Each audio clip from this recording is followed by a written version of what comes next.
What's up, everybody? Welcome to another Juju show. I think we're up to number 38, and we have a whole full house crew this week, which is exciting and awesome. So let's go around. Corey, how you doing? I'm doing good. Like, Corey is with us from, we're officially, what's your official team title? You're all over the place with the charming and the Kubernetes and the stuff, but what's your official placeholder? I'm not entirely sure. Okay, good. All right. Then I don't know anything you don't know. Excellent. All right, Kevin, how are you doing? You're pretty firmly under the Kubernetes camp at this point, right? Yes. Hey, Let's I go am with telling that. you something you don't know. Okay, great. All right. All right. Sandor, our awesome community person who I like to give little bits of candy and goes, ooh, I've been wanting that. See if I can find anything for him today. How you doing, man? Oh well, oh well. And Tom, have you joined us before on a Juju show? Once, maybe twice. I occasionally lurk and watch. I don't often. Yeah, I know you watch. You like to give me the post Juju show feedback. Yeah. So Tom, well, tell us a little bit then. What are you up to? Why are you here? Plenty of big data stuff at the moment. As Kevin has decided he's going to retire from the big data world and leave it all to us.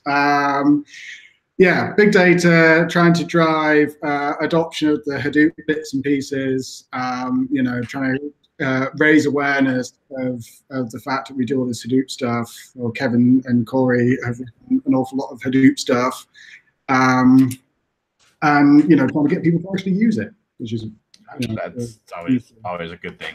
I think that's definitely one that is underrepresented. I feel like Juju's made a great example of when you have software that needs to be many moving pieces coordinating together in a tweakable or it's not just a flat same deploy every time. And Hadoop's one of my favorite ones around that because that stack is so interchangeable, but needs to coordinate and work together. And everyone's got their own little twist to it, and it's a bunch of moving parts to try to deploy. And so it's definitely, I always love that as one of my three big examples with OpenStack and Kubernetes on like things that are moving and complicated, and that Juju does a good job with helping bring some sanity and order. So I'm glad you're here to bring more sanity. I certainly think, just jumping in, just to finish up what you're saying now, I certainly think, like CDK and OpenStack and whatever, you're quite defined in what they look like. And you're absolutely spot on when you say, the Hadoop stuff and the big data stuff, everyone's got their own different way of deploying it. And there isn't like a fits all. So Kubernetes is great. Juju is great for that. Cool. All right, so look, we've got a lot to hit up because I'm gonna look over here when I say I haven't had one of these in a little bit, so we're a little bit behind on some news and stuff. Hopefully, as the summer has moved on and things have settled, we'll get into more regular cadence. But anyways, enough of that. So news. Dun, dun, dun, dun. Last time we talked, Juju 2.4.0 was getting released, and I don't know if you noticed or not, but this past week 2.4.2 was released. So some bug fixes. There's some little tweaks to things in there to have. Make sure to go check it out. Get your Juju upgraded. With one disclaimer, as soon as we released it, our awesome community and users found out that we had broken something. And so we have a known issue that's a regression that is causing a 2.4.3 to get built as we speak today and should be out this evening sometime. It's a client-side issue, so if your controllers go to 2.4.2, there's no upgrade issues. There's no issues with the server side. Basically, if you run config get on a value that's nil, there was some work tweaking how the config YAML is output to the user in the client side, and you'll actually see a value called nil instead of a non-response, which you would expect. If the value is nil and you say, give me the config for it, you get back nothing because it's empty. It is unset, basically. So that's a giant bad. And it breaks a bunch of people's scripts who check for config values and stuff. Is the config value correct or not?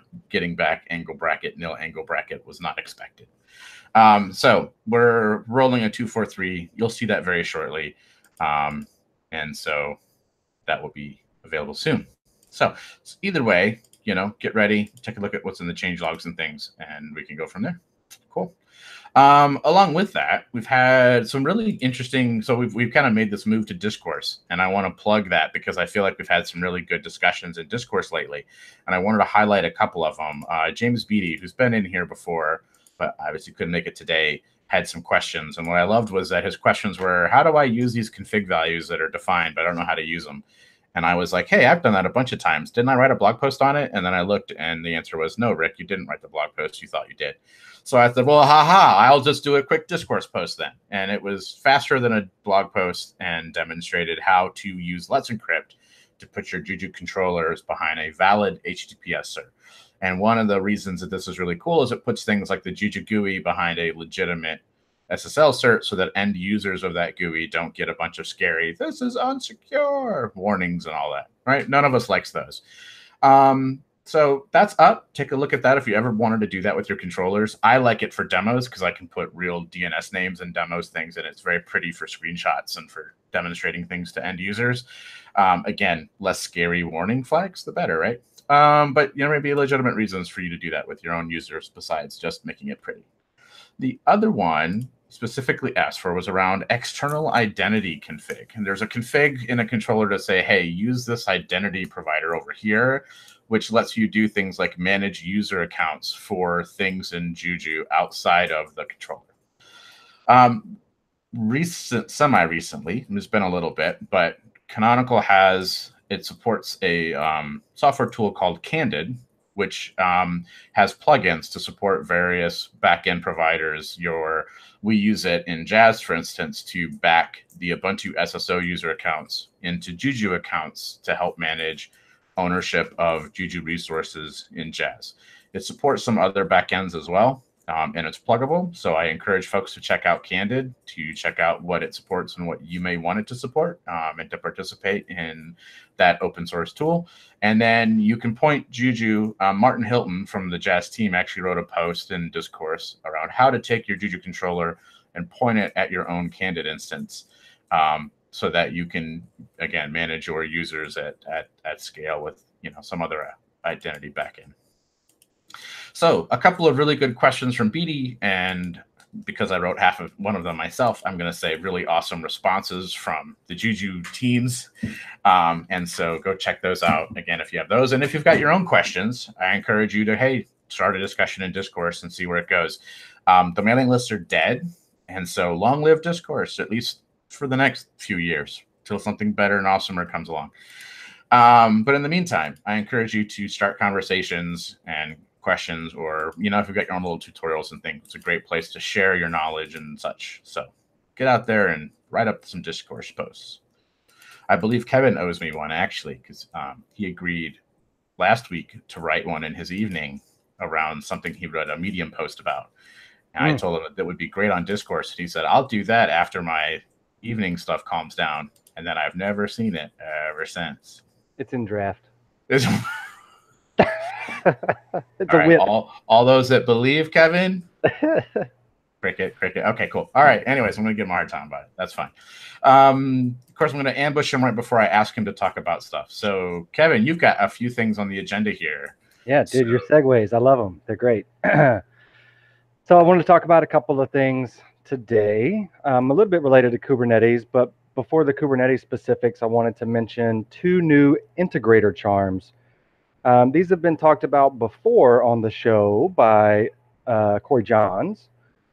And an integrator charm at its core simply allows you to add this entity to your deployment and do things in a native cloud fashion, like expose some native cloud features to your deployment without having to give every charm your super secret AWS credentials or cloud credentials or things like that.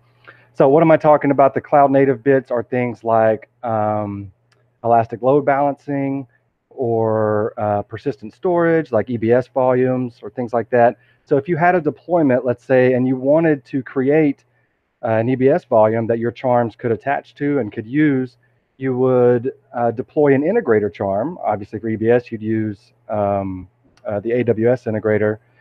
And then that thing would go out, you would trust it with your credentials, which by the way is a new thing in Juju 2.4. So do your upgrades. You trust that charm and only that charm with your credentials. And then it goes off and it makes requests on your behalf to the cloud. That is setting up roles, making sure you have the appropriate access to a certain cloud native feature. And then it will tell whoever it's attached to that that resource is ready for use. And the way it normally does it is it passes some configuration that that charm could then use to mount an EBS volume or start up a load balancer. Anyway, so that's kind of the TLDR of integrators. Yes, Rick. Question. So again, just in the spirit of ambushing, does it clean up things that it creates on behalf of other related charms when it's removed or when the model goes away? Great question. No. Oh, okay. Sorry. Carry on. Yeah, so no, that's a good point. And in all the READMEs, we try to, put a massive note out there that says, look, if you create these resources, Juju doesn't know about it because it's not Juju modeled storage, for example, or a Juju modeled network. It's a cloud native. It's the sugar and spice that you're sprinkling on top, and that's only done on the cloud provider. And Juju has no. When you tear down the model, you don't know where it's not tracking that. Yeah, I wasn't sure if the integrator charms did any tracking of things it has done in an effort to clean up itself as part of its own teardown. But I hear you. Yeah. All right. So, or Corey, you want to jump in there and say, yeah, we should do that? Well, I just wanted to clarify that these integrators specifically are intended to enable if the application that the charm is deploying has some level of support for a particular cloud. This is to enable that application to use that support that it has built in for things but in general for things like storage. The Juju modeling of storage, for instance, it gives you a better way to model that stuff. Now I'm drawing a blank here, but a better way to model that stuff at the charm level, but that doesn't give you the support where the application has that support built in. I feel like I'm not making sense now. All right, so it's it helps you move forward, but it's not no user hands required. It's not fully autonomous. Let's put it that way. Some manual, some knowledge of what's going on is required. That's fine. I gotcha. All right, so you've got I see. Like I was saying. Yeah, like I was saying. So AWS and GCP have had integrators in the past, and Corey's talked about those. Today, I wanted to announce that Azure and vSphere have now have integrator charms with them. So this lets you, for the Azure charm, it's storage and a load balancer, and for the vSphere charm, it is vSphere volumes, so storage for that. The two workloads that currently support the vSphere and Azure integrators are Kubernetes masters and workers. So since we had to start somewhere, so that's what we picked. And so now what you get to do is deploy deploy Kubernetes core or canonical Kubernetes or whatever charms you're doing there, attach them to these integrators, and then you can start making cloud native requests and get those resources to your Kubernetes cluster. So it's super cool, and I have written a blog post about it that I'm supposed to follow up with a discourse post. So Rick, I'll link it to you somewhere and make sure it gets in the show notes. But it walks you through sort of what are integrator charms and how to do a vSphere deployment with Kubernetes, and it just works. Oh, promises. That's awesome. Yeah. I also see that there is an existing OpenStack one as well. So yeah, that's right. Corey, quite substrates there. Yep. Awesome. So aside from integrator charms, what else did you have to talk to us about today? Yeah, big Kubernetes. So 112 is the next major release of Kubernetes, slated for release in about a month. So at the end of September, 112 will be coming out. And some of the most interesting new features in 112 are related to Azure. So it's very timely that we got this Azure integrator in that's going to come out with the release of 112. So lots of disk mapping, lots of zoning, lots of potential to put Kubernetes pods in certain areas of Azure that will work nicely with the integrator. The snaps for Kubernetes are currently in 112 beta. So I've also linked you to some upgrade steps. If you're feeling frisky and you want to upgrade your clusters, if Marco was here, he would upgrade his production clusters to the 112 beta channel. You're welcome to do that, but it's beta, so beware. And again, that should come out the end of next month for 112. In addition, since I'm yapping here, we also had a couple of folks ask us about refreshing our restricted and offline network deployments. So in the last month or so, we've had more people that are behind proxies or behind firewalls or totally disconnected, yet they still want Kubernetes. So we did a big refresh on the restricted network deployment guide for Kubernetes. So you can check that out as well. Awesome. So lots of Kubernetes goodness to get everyone with their swimming with their pods going. There needs to be some kind of cute. I need some kind of cute thing for Kubernetes pods and things. There's lots of room there. I don't know, have to figure something out. Cool. All right. Well, that's cool. Any questions or anyone who wants to chat about their strategies and things for their Kubernetes deployments behind, we'll call it interesting or complex, or just my corporate environment? I encourage you to create discourse posts that I will make Kevin go and answer and reply to. And it'll be awesome. Yep. But in that spirit, I saw a discourse post show up from Mr. Tom here, where you were asking a big question about big data. What was your question, Tom? And this is where I find out Tom isn't looking at the show notes with the script like everyone else is. So I get to call him. I tried to set you up. I tried. Yeah, no, my question on Discourse the other day was on top of storage and security, what do people feel is missing? They're the two big ones, is obviously leveraging Juju's storage capability.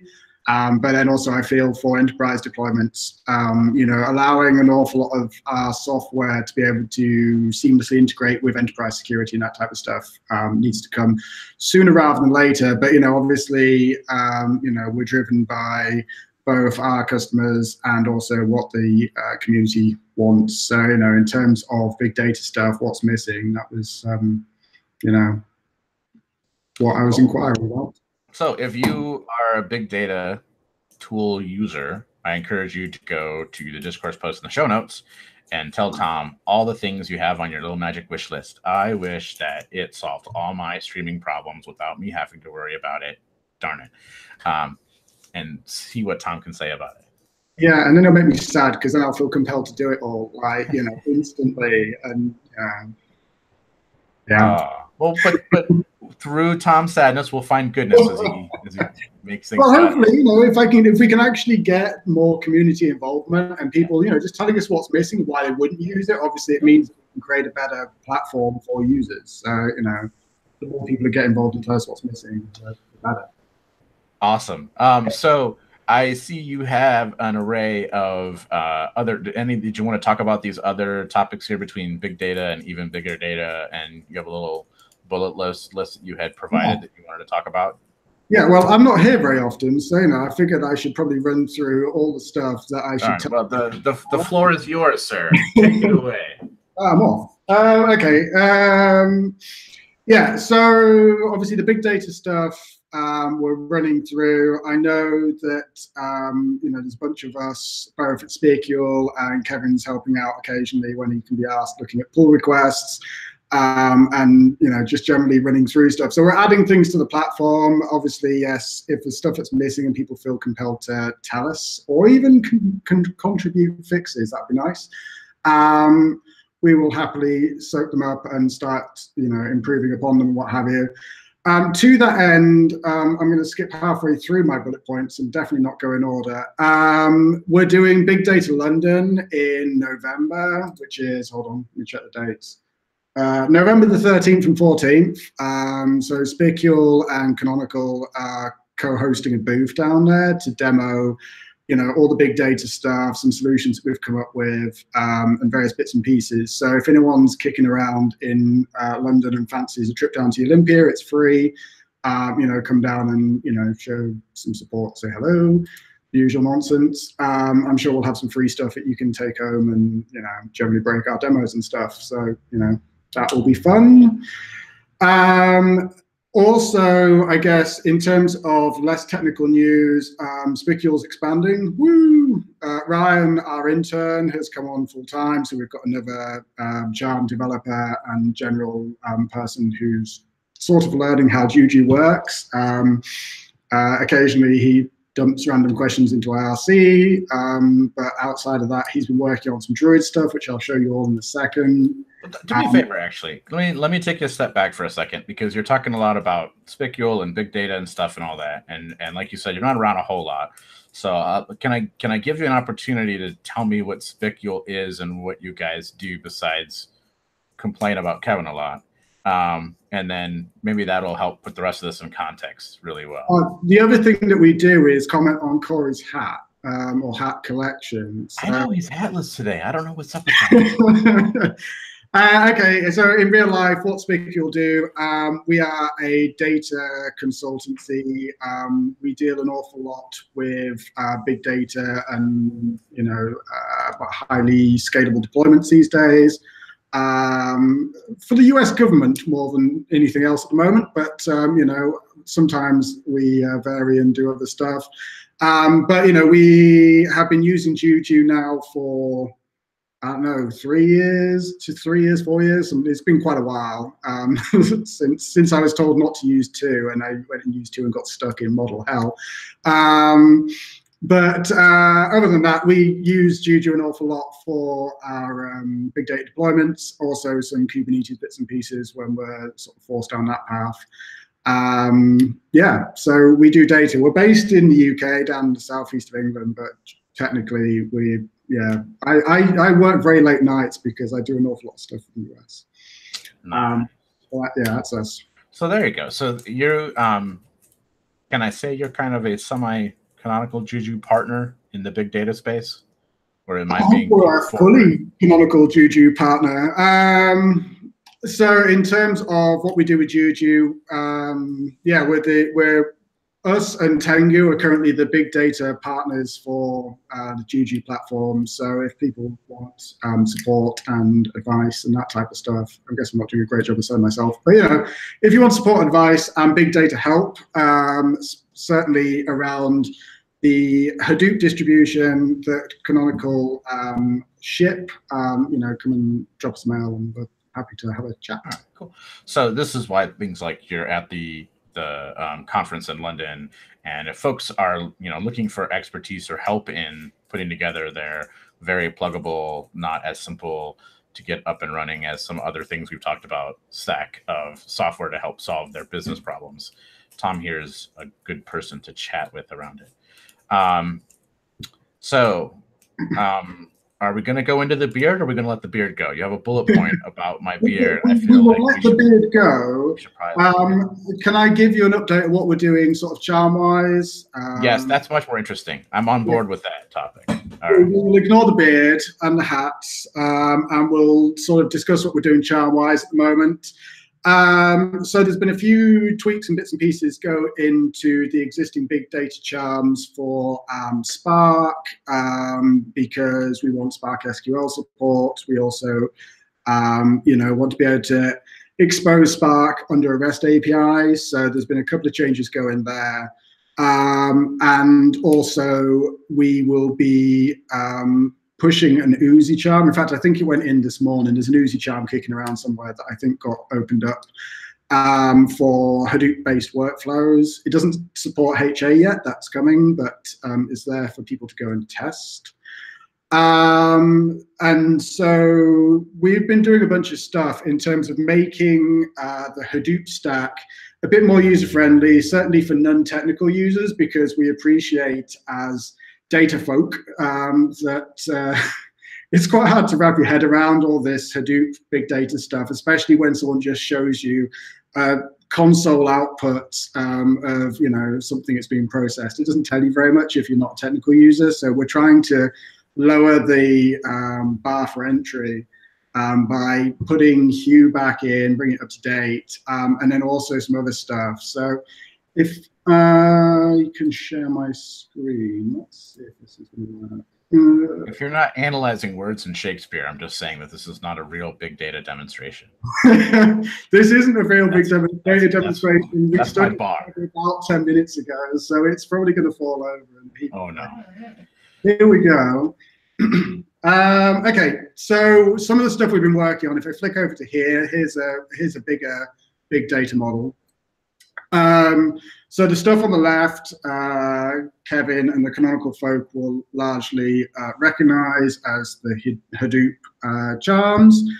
The stuff on the right is what Ryan has been working on throughout his internship and now into full-time employment, and that is bringing what's now known as Apache Druid into the charm store. So for people who don't know what Druid is, it's a massively scalable time series database that has been used very effectively by Airbnb, Yahoo, Wikimedia Foundation, a bunch of companies that want to analyze, obviously, an awful lot of time series data, log stuff, that type of thing.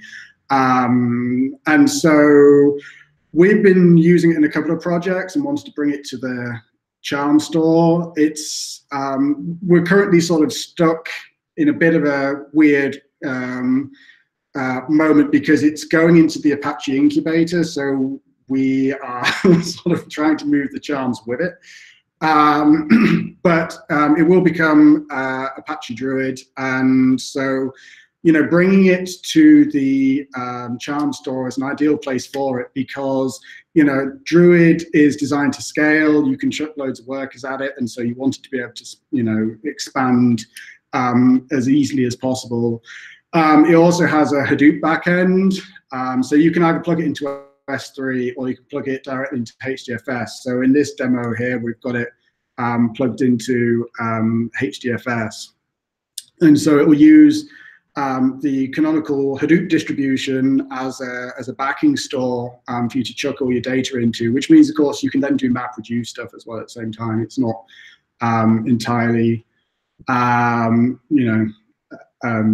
Druid only. Then the other thing we're bringing to it as well is Superset. So this is also in the Apache incubator.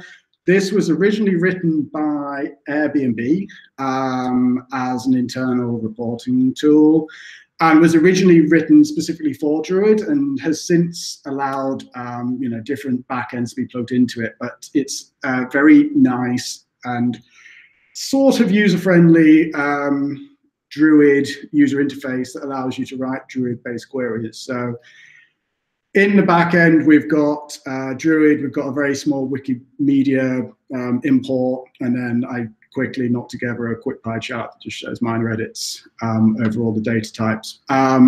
So in terms of Druid and how it works, it's pretty straightforward. You plug your cluster in. Obviously, once all the relations happen, this will happen automatically. But you get access to your data sources, that type of stuff. What I will show you is one that came with it. And so, what you can get in the long run is very interactive, very nice looking dashboards running over terabytes or petabytes of data, especially when it comes out of Druid, with a whole bunch of different chart types and different interactivity, that type of stuff. So, what Superset brings you is an awful lot of very nice glitz and glam that, allows you to get access to this data that's otherwise locked away inside, an awful lot of files inside the Hadoop file system. So this is what we're currently working on. We think it complements the Hadoop stuff very well. Obviously, it works exemplary on the Juju platform because we can scale it as much as we like. And so we'll be taking, this is the stuff we're working on, taking down to Big Data London in November, and we'll be shown around. We're doing a bit of a roadshow in the southeast of England over the next couple of months. So we'll be cracking this out, just cleaning it up and making it ready for users. As with all the other bits and pieces that we're doing, it will be supported. So, if you want to get commercial support through Spicule to, to run this internally, then all you have to do is come and say hello. So if I have a problem of lots and lots of data all over the place and I don't know what to do with it and make it actually useful to me, this seems like there's a way. Yeah, I mean, the cool thing about Superset these days is the fact it's not only Druid. It allows users to plug in just standard SQL backends and other bits and pieces. It's pluggable and it's extendable as well. But certainly in terms of allowing access to big data, it's something that's very useful. In terms of updates, Kevin went through the Kubernetes stuff. We've also got a couple as well. So we have a supported Apache Drill charm. Apache Drill went to 1.14 a couple of days ago, so that update is coming. So that people who want the latest and greatest in terms of Apache Drill, SQL over Hadoop and big data stuff. So you can plug in your SQL tool of choice into your NoSQL engine. That stuff is coming in the not too distant future as well. I think that's basically it. Yes. Not much at all. No. Very simple, sweet. No, that's cool. That's awesome to hear. And it's always, it's a community. It's a tool that's been around a long time, but still has lots of, I think, a lot of use and purpose. And awesome to see Juju doing its job, helping make this stuff easier to get a hold of, to consume, and to set up. And then folks like Tom around here to help you when you have your questions about, am I holding it wrong, or am I not using the right tool for the job, and all those kind of things. So great. I'll just point them all to Kevin. Kevin can answer the questions. I feel like Kevin doesn't exactly have a ringing endorsement of support at this point. Poor guy. All right. Let's end up this show with a quick show and tell. So how many people here use bundles? Okay, yeah. Okay, Corey, I was going to have to ask you in a minute here. All right, so let me do my screen share, little magic-y foo. All right, screen share. I have a terminal. Yay! This is my 242 model with Kevin's Kubernetes core deployed because I'm cheap and I didn't want to do a whole Kubernetes CDK at the moment right now. And wouldn't it be awesome if I could just do this and get a bundle out of this? But I can't because at the moment, this is a sneak peek of a feature that is in 2.5 and is in 2.4 behind a flag, because it has a little more work that needs to happen. So I have to export this feature flag developer mode because we don't trust everyone with it yet. Actually, it needs some more polish. So we're going to get that. But I can now... what's that? It's a bundle. So just so you guys are aware, something that's been kind of fun. It supports actually outputting to a file name of your choice. So, I can do file name equals, my case.yaml. And yay, I have a file. Let's go view it. So in a way, it's kind of simple, but on the other hand, for those who have been around the Juju community for a long time now, we used to always have to go to the GUI and export it out of the web browser in order to get it. And there's some tweaks and limitations I want to point out. Jeff, who works in the GUI, will be the first one to tell you the GUI has uncommitted state. Like, you can do things in the GUI before you hit the commit button. And when you export a bundle there, it'll include everything that's not been committed. So in theory, I could create an entire bundle in the GUI, never actually deploy it, hit export, and get a YAML file out of it, right?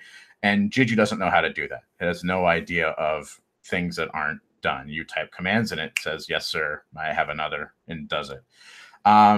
So this only can do things that are in your model. And there's a few issues that are being worked out around.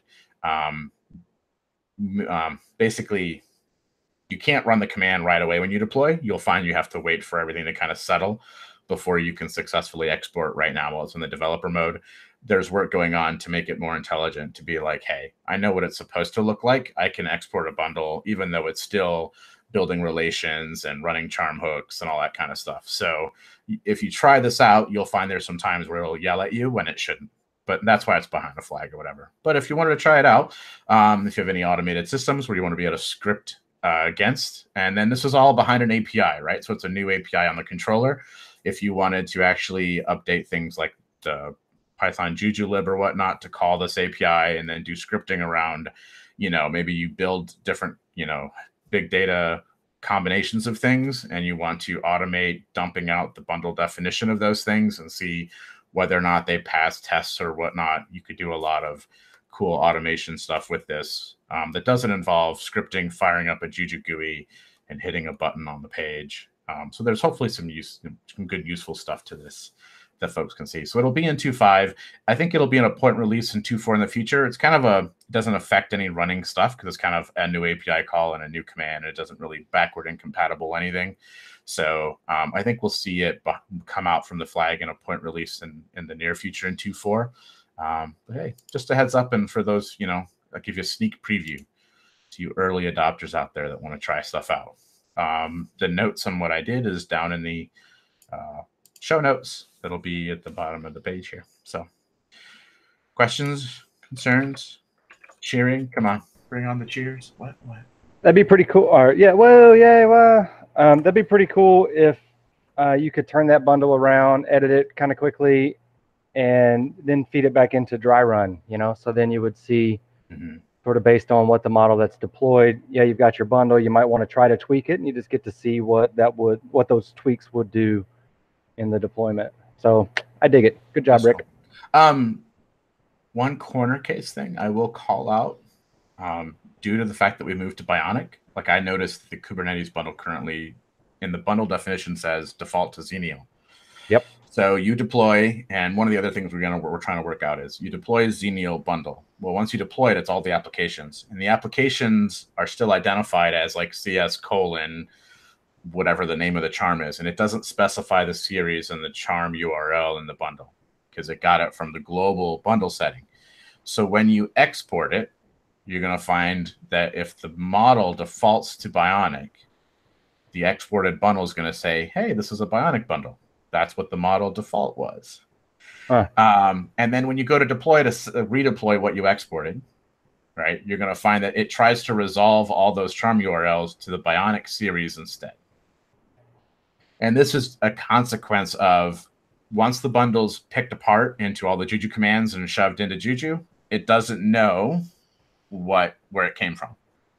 So again, in the whole idea of corner casey, like watch out, early adopter, here be dragons, that's something to be aware of. If you try to export something, small edit it, and then rerun it, you'll find that this series mismatch will bite you at the moment.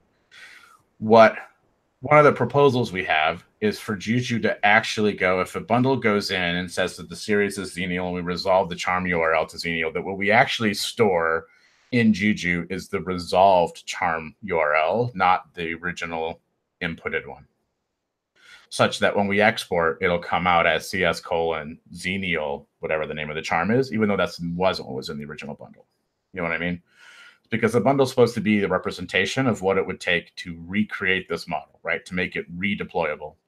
And so I think it's a reasonable change to make, but that's something that hasn't been done yet. We haven't come down finally on. So it's interesting that this only comes up because of this transition from one LTS to another. So we only really hit this every 2 years when we flip from one LTS to another. We hit this kind of corner case, and we're just in the smack dab middle of doing that right now. So anyway, it's still fun and interesting and a cool feature, and I think people should play with it and try it out and look forward to it coming out of developer mode. Cool. All right. We have gone on long enough. Everyone, thank you so much for coming and joining us and chatting Juju and software operations for a little bit with us, and hope you all have a good day. Bye.